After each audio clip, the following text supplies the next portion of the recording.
السلام علیکم دوستو، آج کی کہانی کا نام ہے کنجوس سنار اور غریب لڑکا۔ بہت پرانے زمانے کی بات ہے۔ ایک شہر میں جمیل نام کا ایک سنار رہتا تھا۔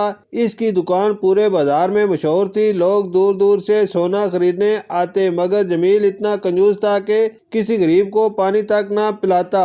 اسی شہر کے کنارے ایک غریب لڑکا رہتا تھا جس کا نام سعد تھا۔ اس کے والد کا انتقال ہو چکا تھا اور وہ اپنی بیمار ماں کے ساتھ ایک چھوٹی سی جھونپڑی میں زندگی گزار رہا تھا۔ سعد روز مزدوری کرتا تاکہ ماں کے لیے 2 وقت کی روٹی لا سکے۔ ایک دن سخت سردی تھی، بارش بھی ہو رہی تھی۔ سعد پورا دن کام ڈھونڈتا رہا مگر کہیں مزدوری نہ ملی۔ شام کے وقت وہ بھیگتا ہوا بازار سے گزر رہا تھا کہ اچانک اس کی نظر جمیل سنار کی دکان پر پڑی۔ دکان کے اندر آگ جل رہی تھی اور لوگ گرم چائے پی رہے تھے۔ سعد ہمت کر کے دکان کے اندر گیا اور آہستہ سے بولا، بابا جی کیا میں تھوڑی دیر آگ کے پاس بیٹھ سکتا ہوں؟ بہت سردی لگ رہی ہے۔ جمیل نے غصے سے اسے اوپر سے نیچے تک دیکھا اور بولا، یہ دکان کوئی مسافر خانہ نہیں، نکلو یہاں سے۔ دکان میں بیٹھے لوگ خاموش رہے۔ سعد اداس ہو کر باہر نکل آیا۔ بارش تیز ہو چکی تھی۔ وہ ایک بند دکان کے سائے تلے بیٹھ گیا اور کانپنے لگا۔ اتنے میں ایک بوڑھا فقیر وہاں آیا۔ اس نے سعد کی حالت دیکھی اور پوچھا، بیٹا کیوں پریشان ہو؟ سعد نے ساری بات بتا دی۔ فقیر نے مسکرا کر اپنی پرانی چادر کا آدھا حصہ سعد کو دے دیا اور بولا، یاد رکھو دنیا میں سب سے امیر وہ ہے جس کے دل میں رحم ہو۔ سعد نے شکریہ ادا کیا۔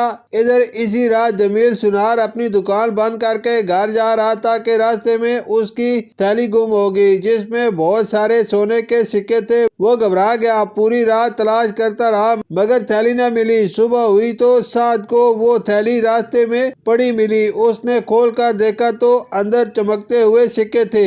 ایک لمحے کے لیے اس کے ذہن میں خیال آیا کہ اگر یہ پیسے رکھ لے تو ماں کا علاج ہو سکتا ہے، مگر اگلے ہی لمحے اس نے خود سے کہا، یہ میری امانت نہیں۔ وہ سیدھا بازار گیا اور جمیل کی دکان پر پہنچ کر تھیلی اس کے حوالے کر دی۔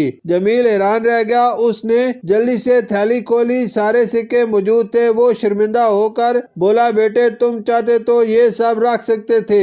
سعد نے مسکرا کر جواب دیا، غریب ہوں، چور نہیں۔ یہ الفاظ جمیل کے دل میں تیر کی طرح لگی۔ اسے پہلی بار اپنی کنجوسی اور سخت دلی پر شرم آئی۔ اس کی آنکھوں میں آنسو آ گئے۔ اسی دن اس نے سعد کی ماں کے علاج کا انتظام کیا، سعد کو اپنی دکان پر کام دے دیا اور قسم کھائی کہ آئندہ کبھی کسی غریب کو خالی ہاتھ نہیں لوٹائے گا۔ کچھ ہی مہینوں میں جمیل پورے شہر میں صرف ایک امیر سنار نہیں بلکہ ایک نیک دل انسان کے طور پر مشہور ہو گیا، اور لوگ اکثر کہا کرتے تھے، سونا انسان کو امیر نہیں بناتا، اچھا دل بناتا ہے۔ شکریہ۔